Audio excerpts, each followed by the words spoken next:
One thing about it, Issy Dean is going to always take up for Missy Elliott. That's one thing you will know.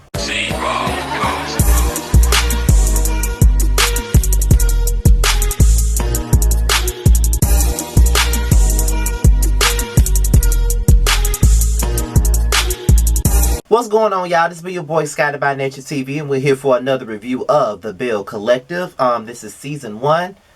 Is this episode 6, 7? It's somewhere up in there. I think it's episode 7. But let's get right on into this review, okay? So, Latrice, Antoinette, and Melanie, they're on their way to a farm. They're in the middle of nowhere, and apparently this is somewhere that Kaylon, has basically lured their asses to, okay? And it's really, and I was watching it, like, it's very telling that she would lead their ass to a fucking working farm, okay? I guess this bitch got some preconceived thoughts in her head. I don't know, child. But apparently, this farm was owned by a black woman. They're all there and they're chasing goats and shit. But Pumpkin said she ain't chasing no goats. And honestly, I'm glad she ain't, because shit, I won't be chasing no damn goats either. Like, what the fuck I look like chasing a damn goat? I don't even eat goats, so what the fuck I look like chasing these motherfucking goats? And then, you know, Pumpkin was like, I thought when we was having us a girls' night out, I'm thinking we finna drink, we finna eat, we finna have us a good time, but we out here at a farm. And I'm like, yeah, that's not a girls' night out. Like, Kaylon, what the fuck was you thinking about?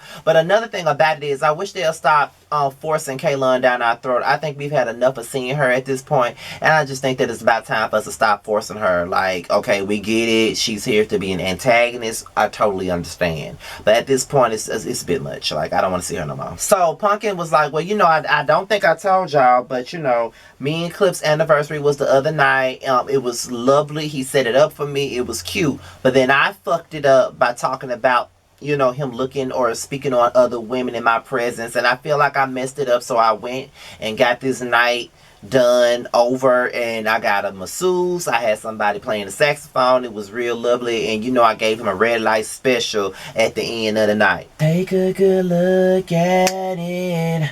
Look at it now. Pumpkin, I don't want to know you like that. I still feel the same way that I felt last week. Like, I get it that she felt it was her fault, but I feel like she wasn't the only one that owed somebody an apology. I still feel like Cliff owed her a fucking apology, because he can say things that's really messed up and say things that a husband shouldn't say to his wife. That's how I feel. But, you know, to each his own, honey. To each his own. So we're here with Missy Elliott. So she sets up a therapy session. She brings the doctor to her house to set up a therapy session with Jerez and his baby mamas. Now, apparently, Sid was supposed to be there, but apparently Sid ain't even at home. And ain't no telling where he is. He might be at Metro Reloaded. Who knows where the fuck he is.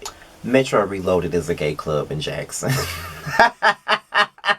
However, only 2 out of the 3 of his baby mamas were able to show up. And, you know, Missy Elliott was basically saying, you know, she was basically telling the girls that at this point, Jerez got to step up and be a man. And yes, you know, it's pretty clear that I'm the kids' grandmother. I'm always going to be there for my grandkids. Whenever you need me for something, you know I got your back. But at the same time, it's kind of like, you know, y'all can't always depend on me. At some point, the first person you call got to be Jerez at the end of the day. Which is true. You know, I ain't got to like Missy Elliott, but it's all facts. You know what I'm saying? Like, she can't stand the rain, but she beat this counselor 911 to bring his ass up here to this damn house for this damn counselor session. But she did make some damn points here. Like, y'all the baby mamas, y'all should not be calling the grandmama for shit. Y'all need to call y'all baby daddy, because he the one who laid up and nutted and y'all and gave y'all kids. You know what I mean? That's just what it is. And they agree, you know, there's no reason why they can't call Jerez, and if they do call Jerez and he's falling short on the situation, then he could call Missy Elliott and let her know what they need. She can get him the money. They ain't got to know where the money came from. Just know that he did his part. You know what I mean? And I do agree with that. And then she even said that her health has been declining. You know, she got lupus and she got some other shit going on. I forgot how she pronounced it. And she take 12 pills a day. Sometimes that medication have her out of it. She be tired. She can't even look after the kids the way she wants to. So at this point, she needs somebody there with her when she looks after the kids. And Cedric ain't there. He too busy trying to live out his fantasy life, child. So it is what it is. But one thing we noticed before this shit went off, as far as the therapy session scenes, you know, Jerez agreed that he need to do better, but also one of the baby mamas said to the other baby mama that they should be friends, they should try to get along, and just try to be there for one another, not be best friends, but have a friendship, a relationship to where they can take the kids to the park together, you know, do this with the kids, do that with the kids. And you know, I think that was very mature, very grown woman-ish. I think that most baby mamas should be like that. I mean, to be honest, like when a man got all these kids and all of y'all got the same, y'all kids are siblings, I feel like if the daddy ain't doing, the baby mama should come together and try to make sure that the kids have their relationship. That's just my personal opinion, because sometimes these baby daddies are very much so low down and dirty, and they're trifling, they foul, they don't give a shit about nothing but themselves. But I'm glad that KK came to Tori and said, you know, we should try to establish a relationship for the sake of the kids. I totally agree. So Antoinette is out on a date with this fine ass man by the name of David. Oh, he's so goddamn fine. Oh my God. But apparently she went to Ghana and she met him there, and they've been cool ever since, and he done flew his ass down to Jackson from Seattle just to come and see Antoinette. All the while they were sitting out there at the, you know, having this little picnic, I couldn't stop looking at David. I'm like, number one, this a black man. Number two, not only is he a black man, he's a fine ass black man. Antoinette, if you don't go and get this nigga, bitch, I'm gonna get him. So you don't want me to get him. So, you know, you need to go get this man. Go get your man, girl, because y'all got this chemistry. Is very natural. Y'all look cute together. Go get your man, sis, before I get him. I don't mind no long distance relationships now. So now we're back at Missy Elliott's house, and Essie Dean is there. You know, her lover Essie Dean is there. And she basically tells Essie Dean that Miss Cedric has not been home. She ain't heard from Cedric. He ain't called her. He ain't did nothing. You know what I mean? And Essie Dean is over it at this point. And I just feel like at this point, girl, Missy, girl, you need to understand that Essie Dean is here for you. She got her strap on waiting for you. That is the love of your life, sis. She's sitting right in front of your face. Do you make a song about some shit like this? Take away all the platinum chains. Girl, take away all the platinum chains. If you go broke, she still gonna love you anyway, and she gonna make it last, child, at the end of the day. Like, you know, you like Essie looking in your eyes, Missy, and she like, you're so incredible.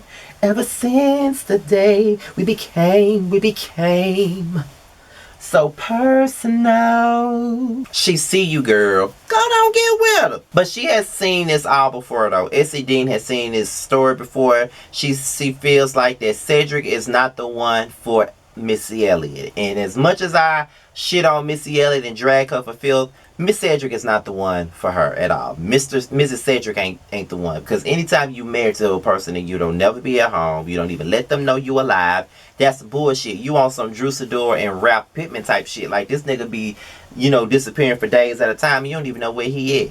Child. So Letitia and Tamara, they meet up with the councilman who witnessed that ghetto ass affair at that damn brunch.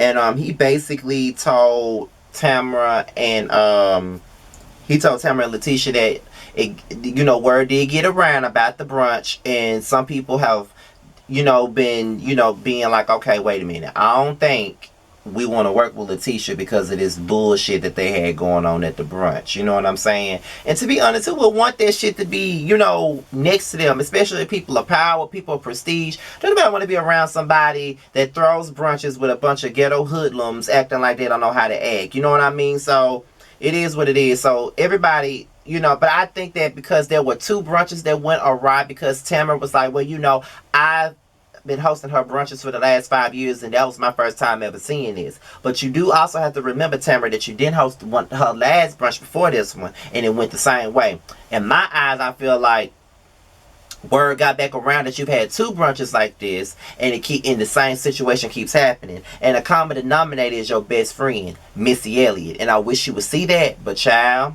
you might need to X her out of your invites to the brunches, because it ain't working while she there. She always got to find somebody to fight. So Tamara and Damon, okay, now they're out at a restaurant and they're out on a second date, and She just want to talk to him about her doctor's appointment. So first of all, before she goes into her doctor's appointment, she's just like this. You know, she wants to do a sistervention. And, you know, that man ain't trying to hear this bullshit. She just steady going on and on. I mean, you know, Letitia is my girl. And, I just don't know what to do at this point. Like, you know, they all have issues with her, but they're not talking to her about their issues. And it's basically putting me in a position where I feel like I have to defend my friend. So, you know, I'm going to put the sistervention together, invite everybody except for Marie because she is a common denominator in the situation. So, yeah. He said he was tired of talking about this. So, they went on to another subject, child.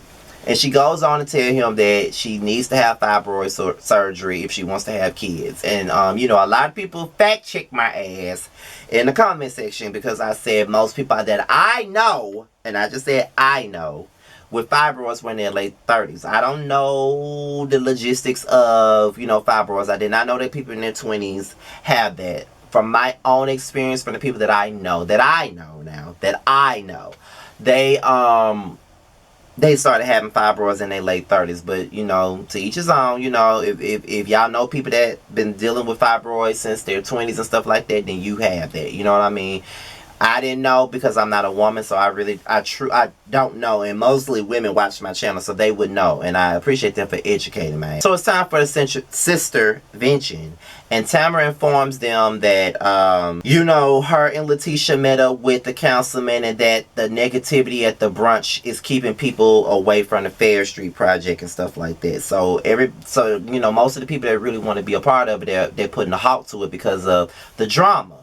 And so that's when Latrice starts speaking her mind on Missy Elliott and how she's a mean girl. She feels like she's a bully. And she feels like she's been trying to bully her from day one. And that's just the truth. She has been trying to bully Pumpkin from day one. And I just feel like Missy Elliott just...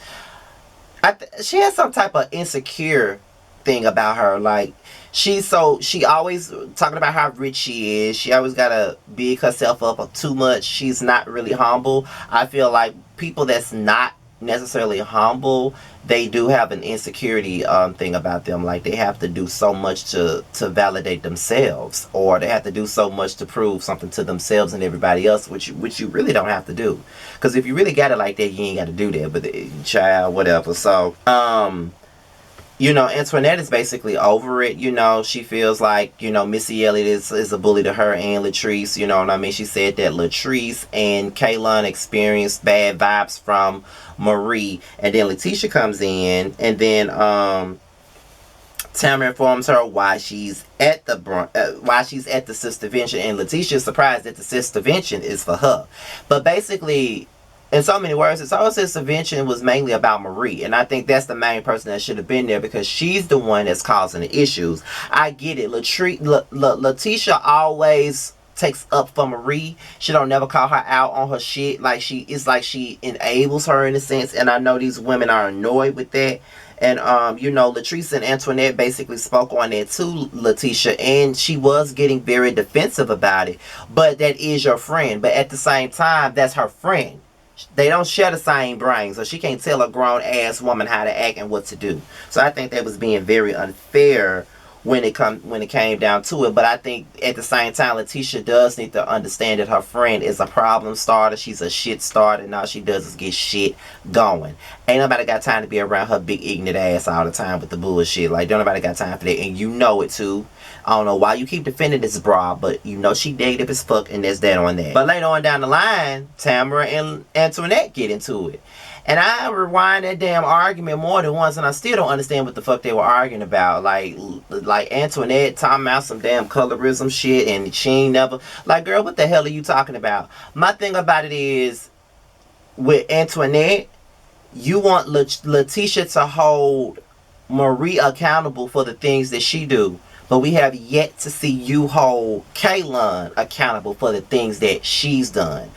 I don't think that you have a bone a chicken bone in this situation, I think you may as well just stay out of it. Like you told Tamara to stay out of other people's shit, you may just need to be quiet when it comes down to Letitia not reprimanding Marie, because you still haven't reprimanded Kaylon, and that's the main one that needs to be reprimanded. So until you reprimand Kaylon, you can't tell nobody how to reprimand their damn friends. And then it just turned into Tamara and Antoinette, and Tamara started talking like real deep. Like she wasn't sounding like no Valley girl no more. She sounded like she was straight from the Jackson metropolitan area.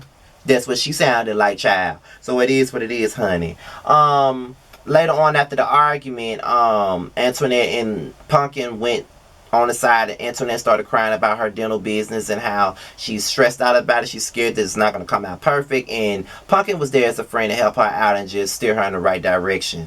You know, sometimes when things happen for you in life, it is scary. And I'm going to bear witness to that, because I've been blogging on YouTube for like 10 years in 3 months. And last year was the year I decided to be more consistent and take it seriously. And I have so many blessings on the way with this situation, like so many blessings.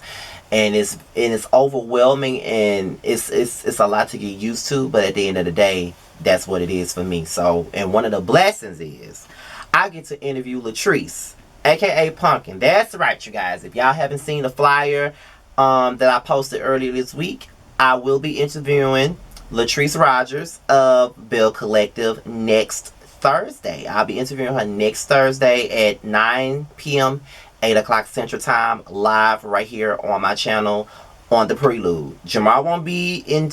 Jamar doesn't watch this show, so he won't be in attendance for this interview. He decided to let me do it on my own, but he did make the flyer and all of that other stuff. You know, I did want him to do it, but you know, he felt like, you know, bitch, this your shit. You know what I mean? Like, I don't watch that show. You watch it, so you should be able to do it yourself. You know what I mean? So, you know, shout out to Jamar. He'll be there in spirit. So with that being said, you guys, be sure to be on the lookout for that. Be sure to tune in to that. I'm very excited about it. I can't wait for you guys to see it. It will be live. I will be asking the questions that the people want to know. Yes, I do know her personally, but at the same time, I got to do what I got to do as a blogger and as a person that's interviewing somebody. I can't keep it sugary sweet. I got to ask the questions that the people want to know. You know what I'm saying? So it is what it is. I know there's other bloggers that do this show, so if you would, I know Color Me Pink does this show.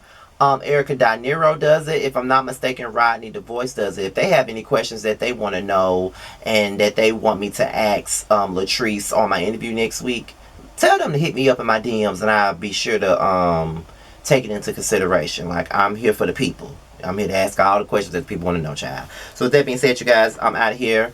Be sure to like, rate, comment, subscribe, and share this video. Do whatever you see fit. And follow me on all social media. My Twitter and my Instagram will be at the bottom. Until my next video, I'll holla at you.